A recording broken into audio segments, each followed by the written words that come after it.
A dietary pattern is defined as the quantities, proportions, variety, or combination of different foods, drinks, and nutrients in diets, and the frequency with which they are habitually consumed. The point is, it's not looking at a single food or a single nutrient in the diet and thinking that that single thing, that single bullet, is the reason for the success. Hello and welcome to the Consistency Project podcast. My name is Patrick Cummings. As always, I'm here with E.C. Sinkowski. Every week on the show, we aim to simplify the science of nutrition, health, and fitness, cutting through the noise to focus on the principles and practices that will help you perform better, feel better, and live better. Thank you, as always, for tuning into the show this week. Hello, how are you, EC? I'm good. How are you doing? Wondrous.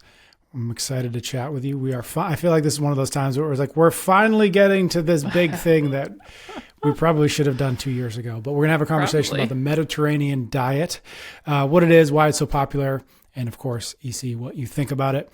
And then we'll close up with a hot cake all about a study that looked at the relationship between glucose levels, self-control, and aggression. First thing first, though, the Mediterranean diet, which is probably one of the most well-known, likely most studied diets in the world.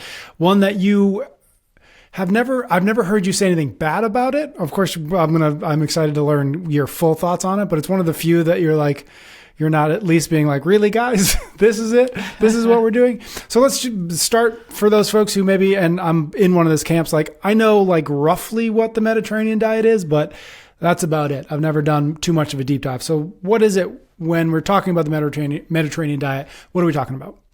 So the phrase Mediterranean diet was coined by Ancel Keys in 1960. Now, some may know that name because his research has often incorrectly been blamed in the media for kind of our low-fat craze. But it is one of the most commonly studied dietary patterns in the world. And of course, it's based on cultures surrounding the Mediterranean Sea. The traditional Mediterranean diet really though focuses on the food patterns in Crete and Greece, as well as in southern Italy, kind of the traditional areas of olive cultivation. I do think it's worth it to point out that there's a lot of other countries and cultures surrounding the Mediterranean Sea, so it is quite localized to these areas when we're talking about the Mediterranean diet. And also, with modern time and modern food, the diets in those areas have changed as well. So it's not necessarily that everybody in the Mediterranean area is also still practicing these diets today. But when you hear about the Mediterranean diet as a thing to do, it's really characterized by this high intake of fruits and vegetables, whole grains, beans, nuts, and seeds. So a lot of these whole food plant sources, a high intake of olive oil, a moderate intake of dairy, which is usually from cheese and yogurt, a few eggs a week, fish and poultry in a low to moderate amount, and red meat in low amounts. And then the one that I think people like to hear the most is that red wine in moderate amounts consumed with each meal. Now, sweets that contain sort of added sugar or honey were consumed only about a few times a week. It is worth saying, while I described all of those different factors of the diet, there really isn't a strict definition on exactly how much of each or even the specifics of, it has to be these types of fruits.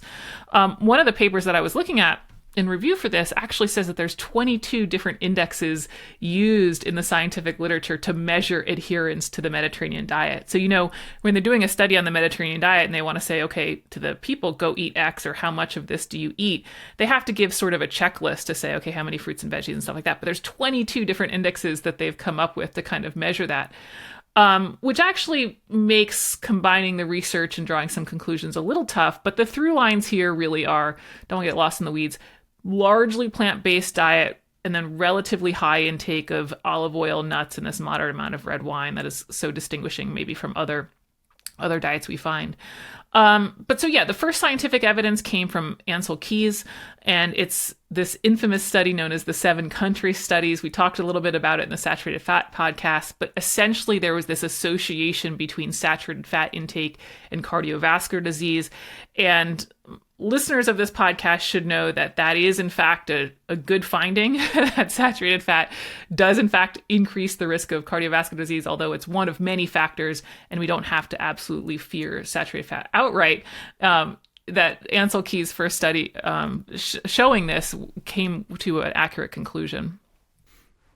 I don't know if we're going to talk about blue zones, but it feels at least reminiscent of some of at least the dietary parts of the blue zone conversation that we've had, obviously that people are having. Is it fair to say that there's more similarities and differences there? Yeah, for sure. I mean, I think it's two. I'd have to go back and look exactly, but I think it's two of the blue zones are in these Mediterranean cultures, one in Greece and one in Italy. So no surprise to see a heavy overlap there of the diet that's recommended by the blue zones and also the Mediterranean diet.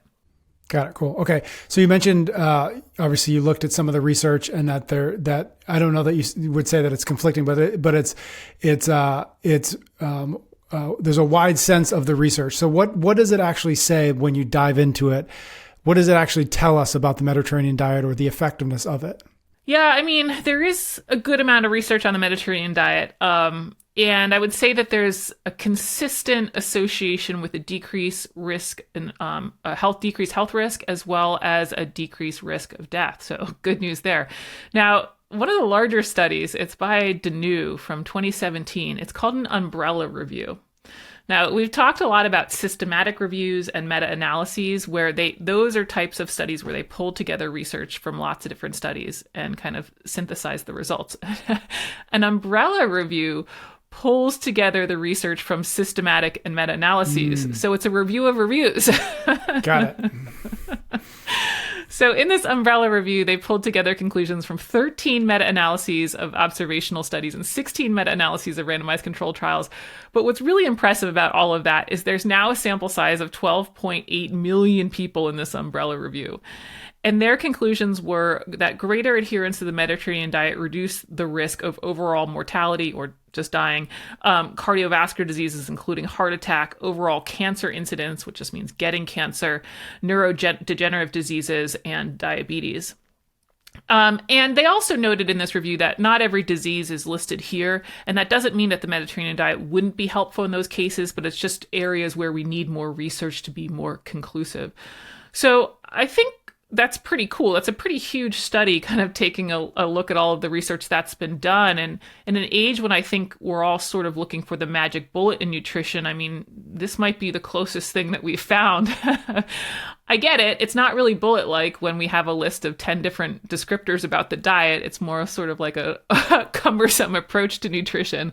But yeah, I mean, there's a good amount of research with this kind of positive health outcomes associated with it.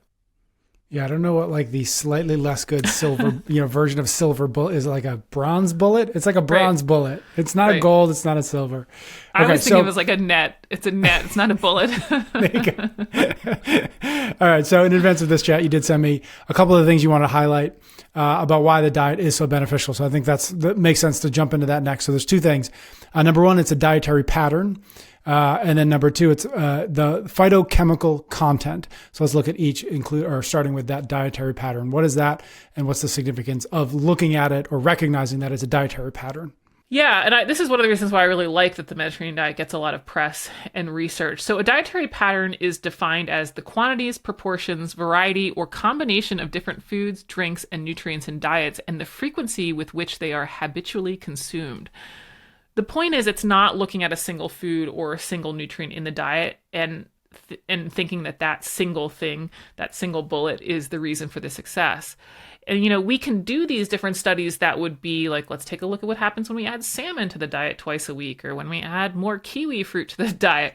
But the reality is that one food doesn't make or break the diet. And we talk about that all the time. So instead of these studies that look at these individual components, a dietary pattern is recognizing the pattern of all of the combination of foods. And so you've got to eat the entire list of foods that I just went through before. It's eating enough of the veggies, enough of the fruit, enough of the grains, and so on and so forth. And while I said there might be 22 different ways that the scientific studies have tried to measure this thing, all in all, what we're trying to get across here is that there's a lot of different boxes to check. You just don't add, salmon a couple nights a week to the diet. So I think this is really a good embodiment of my principle number 5. It's never one thing, that a healthy diet comes down to meeting a lot of different endpoints. It's getting all the vitamins and minerals. It's getting fiber. It's getting macronutrients right based on your goals, as well as ensuring the overall quantity of calories, And so we're not just focusing on getting more calcium. We're focused on getting all of the vitamins and nutrients and all of the other stuff that I just mentioned. So I think that's really great, and it's really good to highlight that, we're focusing on this dietary pattern here, that because we're looking at so many different foods in the diet, we're going to also better control the health outcomes from it. And I think with this dietary pattern, you'll often hear a term in the literature called like nutrient synergy. And said another way, it's just sort of the whole is greater than the sum of its parts. And so again, the magic of the diet is the culmination of all of the nutrient value in all of the foods represented, not any single one. Is it fair to say that maybe looking at it as a dietary pattern, by doing that, what you're really doing is reducing like the rules to it? And that's the difference between a quote unquote diet and a dietary pattern, is that one is very stringent, you have to do this, and a dietary pattern, to your point, to what we've talked about a lot, is not looking at it as though it's one thing or a series of, silver bullets, to go back to that, but it's actually a much wider, much broader thing to look at. Yeah, I can see that interpretation. I would actually say, though, the Mediterranean diet, especially once implemented in these research studies, has quite a long list of rules, because it's like, well, eat this much meat, but not too much, and eat this many eggs, but not too many. And it has like, make sure you get this many beans and make sure you get this many grains and all that stuff. I would actually say that my 3 pillars method is slightly more simple than something like this with less rules. And so I do think once we get to a dietary pattern, you're trying to identify all of the different patterns and foods in it, and therefore you might actually have a laundry list of things to do. Right. Okay. The second of those 2 things that you wanted to talk about was phytochemicals. Clearly something we've mentioned before, but I think it probably makes sense to hit on like just what exactly does that mean before we get into how it relates to the Mediterranean diet. Yeah. So phytochemicals are known as secondary metabolites, which means they're these chemical compounds produced by plants that are not directly involved in the normal growth and development or reproduction of them. So I sort of like the comparison of these phytochemicals to fiber. For us, fiber is not essential for us to live, although it's arguably optimal, as we discussed in the fiber episode. These phytochemicals are not essential for a plant to grow, but arguably they're quite optimal for the plant to thrive in its interactions with its environment. Because these phytochemicals are part of the plant's defense system against insects and other microorganisms, for example. Now, some people, like those in the carnivore brigade, will say that these phytochemicals are toxic, which of course is related to the dose, and that we'll come back to. But it is worth kind of pausing and thinking, okay, well, if these phytochemicals are so toxic to us humans, why do we see this continued or repeated observation that plant-based diets decrease health risk, right? So we always kind of see that association. So I've always wondered where they kind of come up with that. But anyway, what's really interesting to me about phytochemicals is we actually don't know how many different ones there are. One of the papers that I was looking at this puts the estimate at more than 100,000 phytochemicals, which to me is just sort of mind-boggling, because you have to let the scope of that number just sort of sink in, right? Like that's a huge amount of potentially health-promoting compounds that are in our foods. And not only do we not know exactly how many there are, we don't really know what they're all doing. So the estimates that I've seen say that researchers have really identified about 4,000 of these phytochemicals, and there's only been about 150 that have been studied in depth. So let's just say that the 100,000 estimate is like way off and way too many. Let's just say that there's only 10,000 phytochemicals. We still haven't even scratched the surface. We still haven't even scratched the surface, yet plant consumption is routinely associated with better health outcomes. And so, I just like people to keep that in mind, because I think it's easy to start latching on to 1 or 2 of these and forget how many there are of them. And so some of the more well-known ones that I am going to just sort of mention so people sort of know what I'm talking about here are like curcumin. That's gotten a lot of press for its anti-inflammatory properties. That's found in the spice turmeric. There's also resveratrol. That's in red grapes, and that's known for its antioxidant properties, but this is why people will try to tell you that red wine is healthy, even though we kind of debunked that in the Blue Zone episode, actually. And then there's another phytochemical called lignin. That's in flax. It actually is a phytoestrogen, meaning it looks like estrogen, but it's coming from plants, and it has a weak estrogen effect that may actually protect against the development of breast cancer. I mean, these are just 3 examples. People have probably heard of other ones like lutein and spinach and stuff like that. But again, I just want to keep stressing that's important to remember how many there are. Like a carrot alone has over 100 phytochemicals. And here on this podcast, we've spent a lot of time talking about fruits and vegetables like carrots and being like, oh, wow, look at their low, caloric density, and look at all their vitamins and minerals like vitamin A, and look at their fiber. Yet we haven't even scratched the surface of then also being like, oh, and by the way, there's 100 phytochemicals, including beta carotene, which, has some health promoting effects. So again, it's just kind of like the whole is greater than the sum of its parts. Now, with our limited understanding of phytochemicals, we do have evidence that they're acting in a whole bunch of different ways, from anti-carcinogenic properties to antimicrobial to antioxidative, which we're going to talk about in a second, to antithrombotic, so against blood clots, to modulating our immune system, to anti-inflammatory. There's been a lot of really good properties associated with them. And, some of the reason why I don't talk about them much on the podcast is, first of all, we still really don't know all of the things that they're doing. But second of all, can you imagine trying to track on 10,000 additional things in your diet to try to optimize? Like we already talked about, we got to get all these vitamins and minerals and make sure you're getting the right number of calories and make sure you're getting enough protein and don't forget about fiber. There's already enough to be focusing on that trying to focus on another 10,000 items would be a little bit much of a stretch. But in this world of optimization where people are always looking at how to optimize nutrition, I would say that this is the place where I think we can theoretically optimize our nutrition. Now, do I know that this is going to provide much better health outcomes above and beyond keeping calories in check, getting all the vitamins, minerals, all the stuff that we discuss? No. But the evidence that we have that these are health promoting, I think a way for people to practically optimize their diet above and beyond what we discuss all the time is to increase the diversity of the plant matter in their diet, simply such they cast this really wide net to get as many different of these phytochemicals in their diet, even though we have no idea what they're all doing. Got it. Okay, so phytochemicals, what do we know about their role in health, and specifically, obviously, within the Mediterranean diet? Where do we start to look at those two things together?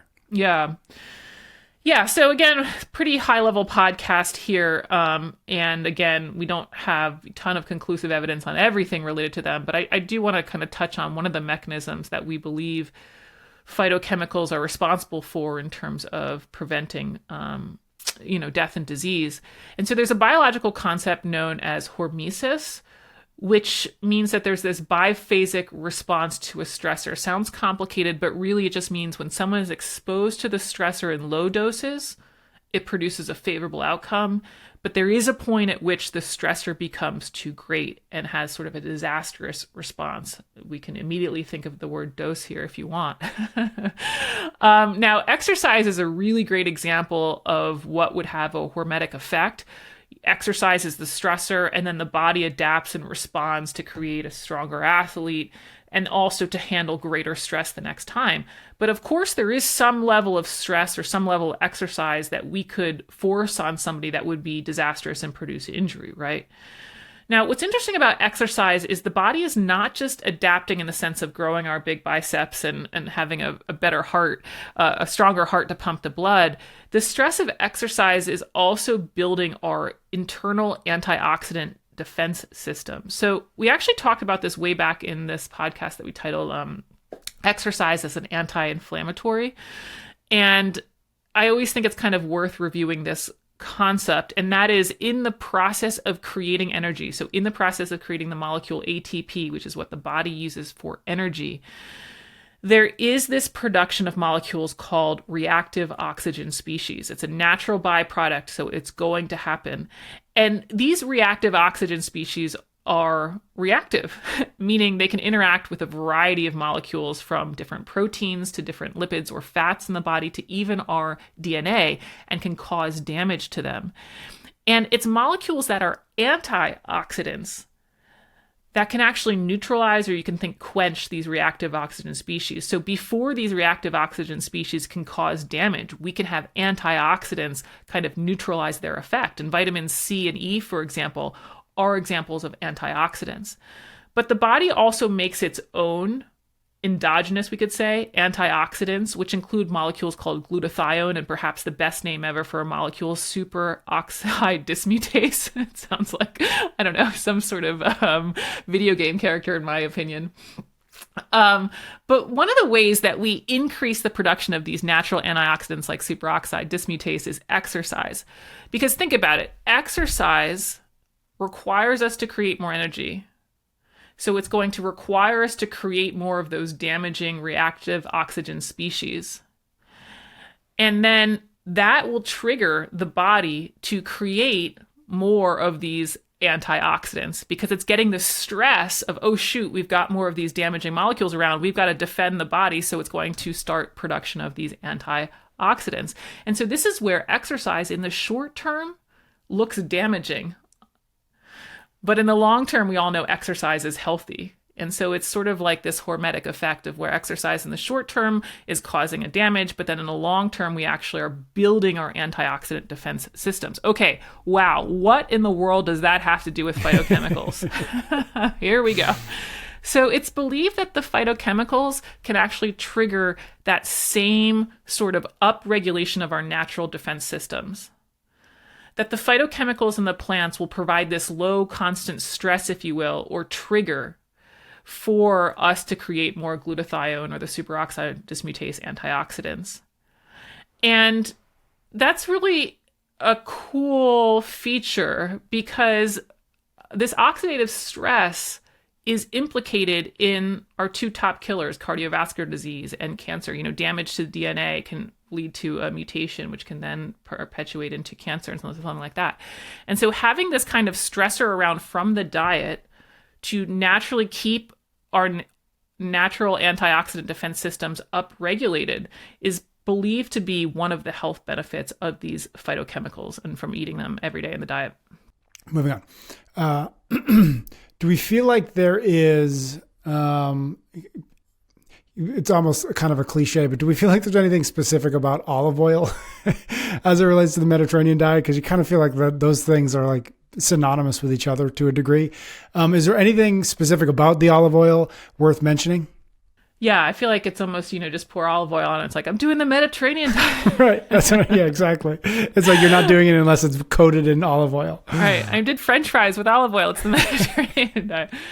I think there's a couple interesting things about olive oil. We do see a reduced health risk when people use a relatively high dose of it, which was considered to be more than a half tablespoon a day. There's this interesting study in 2022.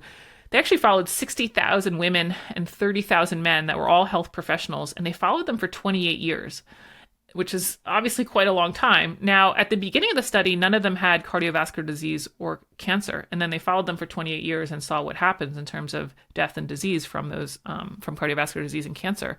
And they did find that the people who had the high olive oil consumption reduced their risk of any of them and death by about 20%. So that is interesting. Now, of course, this is an association study. It doesn't prove that if you take olive oil to a half tablespoon every day, you're going to totally prevent cardiovascular disease or cancer. I think one of the things that we have to be careful of, as we always mention in association studies, is confounding factors. And one that comes to mind immediately for me for olive oil is, like, most of the foods that you make with olive oil are kind of whole foods. I kind of mentioned the joke about, French fries and olive oil, but think about it. Olive oil really isn't in processed foods. It's not used in fried foods. It's used for roasting vegetables and salad dressings. So I do think that there probably is a confounding factor here of people who use olive oil just have a better high quality diet overall. But what could be actually happening as well, in addition to that confounding factor, is one, the olive oil could be pushing out extra saturated fat in the diet. Again, we're not afraid of saturated fat, but if we have too much in the diet, if we cook with all butter and all of that stuff, there's excess saturated fat that does increase our risk for heart disease. And then secondly, olive oil does have a higher concentration of these phytochemicals. And specifically, olive oil has a lot of a class of phytochemicals called polyphenols. But something like an extra virgin olive oil can have 100 times the polyphenol or phytochemical concentration of a more refined oil. Now, it doesn't mean that you can only get polyphenols from olive oil. You can get them from other plant foods such as fruits and vegetables. But I think it's just another opportunity in the diet where you can be casting this wide net to get these health promoting compounds that we don't know what they're all doing, right? So not only are you kind of potentially lowering the saturated fat content in your diet, you're also picking up another opportunity to get more phytochemicals in the diet. And so I think that's where we might be having some specific effects from olive oil versus some other oil. Got it. Okay. So, two-part question. I'd love to get into like how to actually follow the Mediterranean diet. But first, or maybe before that, a better question is like, you're not, and you haven't yet outright said everybody should be doing the Mediterranean diet. In fact, you actually said earlier in this conversation that the 3 pillars method is in some ways better because it's perhaps simpler. And so why not recommend it fully? And then, but obviously at the same time, it's like, you're obviously not saying don't do it, right? Like there's one of them where like, this is a nice happy medium for the conversations we often have. So like, okay, cool. You want to try it. Here's how to do it. But first, like, why isn't this a full-throated endorsement of the Mediterranean diet? Yeah, this is one of the few diet reviews which I'm endorsing, right? I do endorse the Mediterranean diet. If everyone in the world followed the Mediterranean diet, we would be way, way better off. And so I do think it's a great one. Of course, I love the focus on lots of fruits and veggies and just whole food sources, including whole grains and nuts and all of that stuff. I also think it aligns quite well with my 10 principles of nutrition. So in some ways, I guess you could say that I do recommend it, especially if the individual finds it's more sustainable. I think we probably do have a little bit more flexibility than what a true Mediterranean diet, as I listed at the beginning, outlines. Specifically, I think we have a little bit more flexibility for a higher protein intake, which we've discussed recently on both the Blue Zones podcast, as well as kind of that low protein podcast. So I think we have a little bit more flexibility there. While I love olive oil, I can imagine a scenario where somebody has quite a healthy diet but doesn't use a ton of olive oil. Heck, we can look at another Blue Zone like the ones in Okinawa, Japan, right? So I think there's a little bit more flexibility. While the through lines are still going to be there, largely whole unprocessed foods in the right quantities, some of the specifics, I think we have a little bit more wiggle room, which is one of the reasons why I don't necessarily say everybody needs to do the Mediterranean diet. I think, potentially a weakness of the Mediterranean diet and why I would like something like my 3 pillars method above the Mediterranean diet is we have to remember that total calories still matter. So that even when you have this huge focus on quality foods as the Mediterranean diet does, total quantity still needs to be kept in line. And it is possible for someone to check the box of like, I did my fruits and veggies today, and I did my whole grains, and I did my low amount of red meat or whatever it is, and then still eat too many snacks if that's not kind of one of the recommendations or one of the requirements of the Mediterranean diet they're implementing. Now, to be in full disclosure, this is a drawback of the 800-gram challenge as well. There's been plenty of people who have done the 800-gram challenge and not lose weight because they check the box of the 800 grams, but then what does the rest of the diet look like? But somebody who goes on to, let's say, my 3 pillars method, we do ultimately look at total calories because that does come into play for overall health of the diet. And I think what's really interesting about the Mediterranean diet is when practiced, when it was like the only diet that they had, because that was just what existed pre kind of industrial, they didn't really have to worry about total calories because their food environment wasn't chips and brownies everywhere. And so total quantity was kept in line by way of their food environment. Where for us, it's very possible to have a high quality diet and still have too much quantity overall. And so I think it's just something important to keep in mind. And I actually think that's some of the reason why some of the studies might not show as strong of effect as what could be there is because maybe they have people checking off, yeah, I ate enough fruits and veggies today, and yeah, I ate enough nuts today, but we don't actually look at the total calories in their diet, which still could be too high. Yeah, interesting. And that's what I was going to ask you about, but I'm glad you brought it up. But just the one thing that I think about after all of that is, what I imagine is the Mediterranean diet was, that's what people ate because that's what the culture was. That's what we eat around here. That's what we have available here. And then it's like, well, cool, let's reverse engineer that and say like, oh, okay, got it. Now here's the 47 things that you have to eat based on that. But by extrapolating it out of the culture and the time in which this, again, likely kind of evolved itself naturally, and then saying, cool, bullet points, you strip away a lot of the context in which the Mediterranean diet makes a lot of sense. And again, to your point, like, I think we'd all be better off if we did that, but it removes the context that we're all currently living in. And so I just reiterate that I think at the end, what you said is really important, which is like, we're not living in the same time. We're living in 7-Elevens and 24-hour food delivery and Snickers bar at every checkout line. Totally. And so we probably are going to have to put the constraint on that, which is comes out in Yeah. total calories. And also, I mean, to beat a dead horse on kind of the blue zones and longevity, it's like, and they also lived in an environment where exercise was necessary. And they also lived in an Yep. environment where they slept at night and didn't, sleep with their phone next to their eyes, That's So right. they had all these Yeah. other things that forced them into good habits. And it's especially true of that food environment. Yeah, totally. Okay, cool. Love that. Thank you, EC, for that. We're going to jump into a new hot cake here in just a moment. But before we do, I want to make sure you guys all know about EC's 3 Pillars Coaches Program. If you are a health coach or a fitness coach who wants to bring nutrition into your practice, head to optimizemenutrition.com, tap the affiliation tab at the top to learn more about how you can become a 3 Pillars method coach and help your clients finally ditch the nutrition gimmicks and hacks that so often lead to nothing but frustration. So if you've been listening to the show and following EC and you're like, I wish my clients understood this is the best way to help them do so. Head to optimizemenutrition.com or tap the link in the show notes. You can learn more about what it looks like to become an affiliated coach. Alrighty, see, hot cake is when I find things on the internet and I have questions and I send them to you. I send them to you. I'm like, EC, please explain this to me, or explain it to us, as it often is. So what I found, and I don't know, I was laughing before. I have no idea how I found this. Sometimes I just save things, and then as I'm going through, I'm like, I need a hot cake for next week. I'll just go through this random list of things I've saved on Instagram or wherever I find them, and I don't know where this came from. It's a paper titled "Low Glucose Relates to Greater Aggression in Married Couples." And so I would love your thoughts on this. I'm going to give you a quick high level view of what this study is about, and then I'm going to let you take it and then go from there.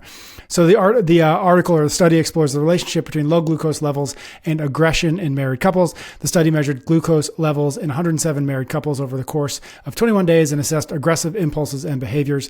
The findings revealed that lower glucose levels were associated with higher risks of aggressive impulses, as indicated by the number of pins stuck into a voodoo doll representing the spouse. So we'll leave that right there. And it found three kind of main points, or 3 main things. Aggression. The research indicates that people are often most aggressive toward their intimate partners. Intimate partner violence may be influenced by poor self-control, which requires energy provided by glucose.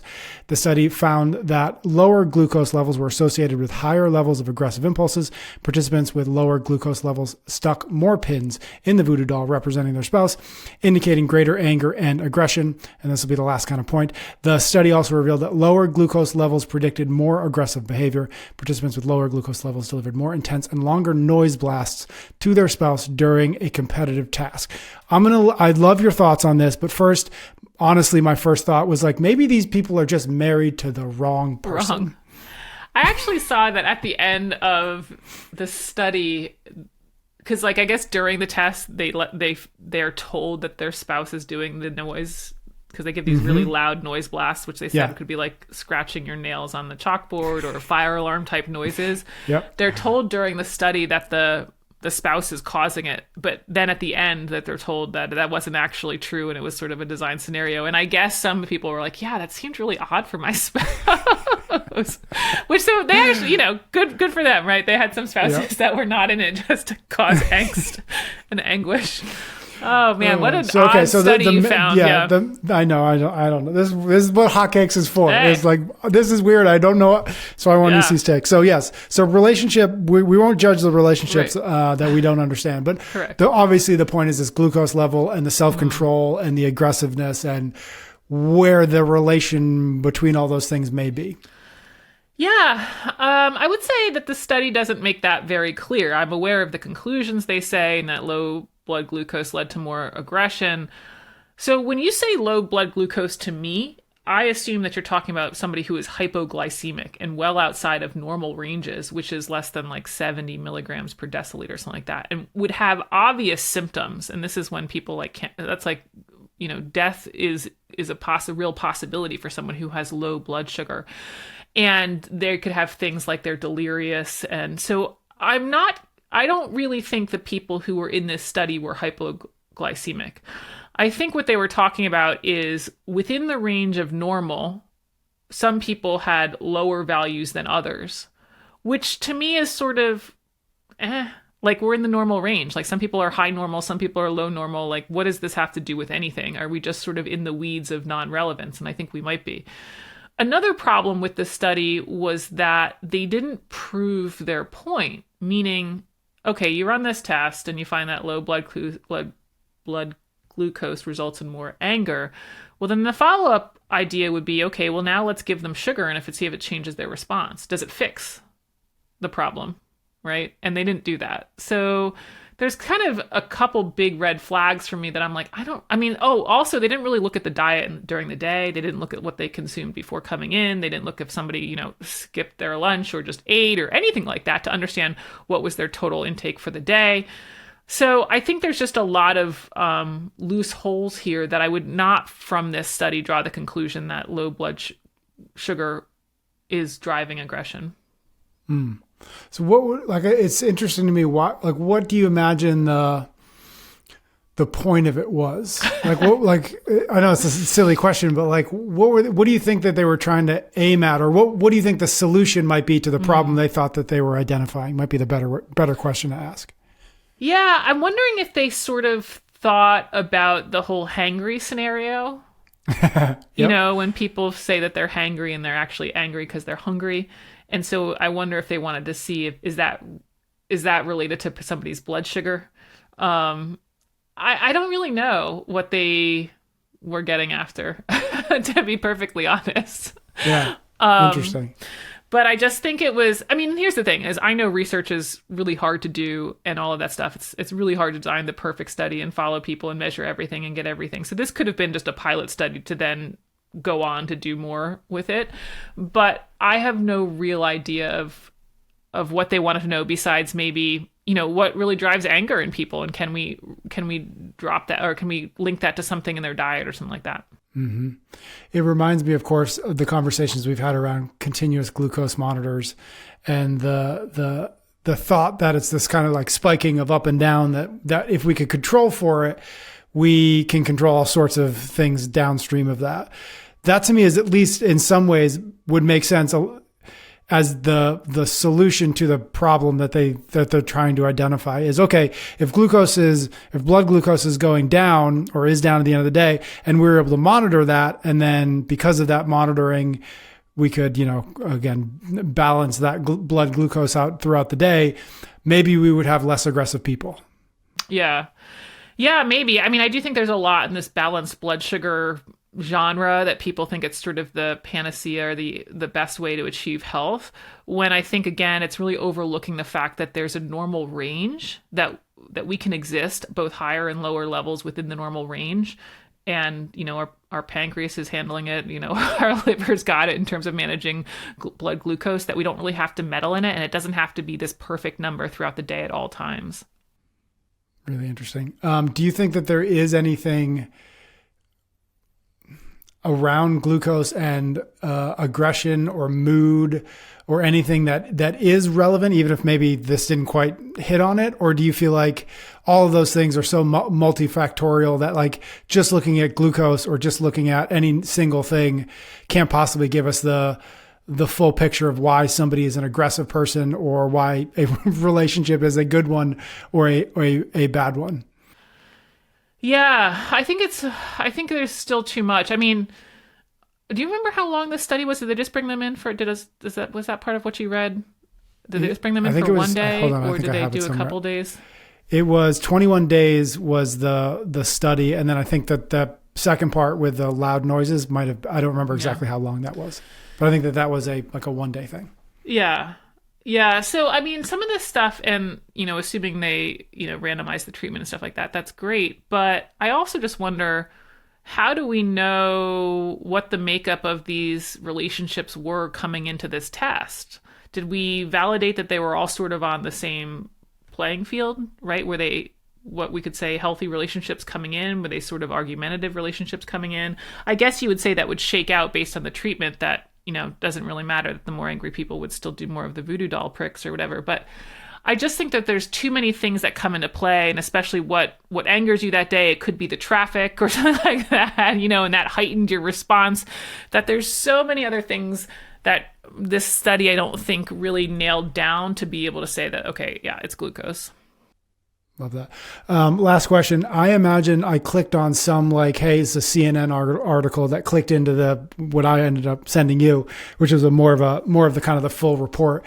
I would just love to know, and maybe it's this case or just in general, when you see something like this, not the CNN article, but like, okay, that's interesting. Let me click through to read. Like, what is the first thing you look for to measure, like, is this thing going to be worth my time? Because the only reason you really looked at this likely is because I sent it to you and you knew I was going to ask you about it. But what's the sniff test that you give something like this, absent of when I ask you to do it, for you to be like, okay, let me see because you're reading this stuff all the time. So I'm just really curious, when you click through, like, what are you looking for to say, oh, interesting, I'm going to read this whole thing, versus, nope, no, thank you. And you close the tab. Do you have something? Probably not a short screen, but I do think that if you kind of scroll to the bottom, they sometimes will identify the limitations of the study. Normally that's sort of buried towards the bottom. So sometimes I might start down there because it'll be like, well, researchers say more work needs to be done, or this doesn't prove X or Y or Z. That's not always there. But that's probably something that I kind of look for first, or what are the limitations of the study before really digging in and figuring out what it is. Sometimes, too, the sample size. This was okay. It was like 100 some couples, which I thought was actually an okay sample size. But I think those are kind of a couple of things that I would look to first. Cool. All right. Well, thank you for satisfying my curiosity one more time. I appreciate it. Thank you, everybody out there, Voodoo for dolls. listening. Yeah, Voodoo Dolls. Thank you for your ratings and your reviews. Thank you for sharing the show with your friends. It does help us continue to go and grow. So thank you in advance. EC and I will be back for another episode of the Consistency Project podcast next week.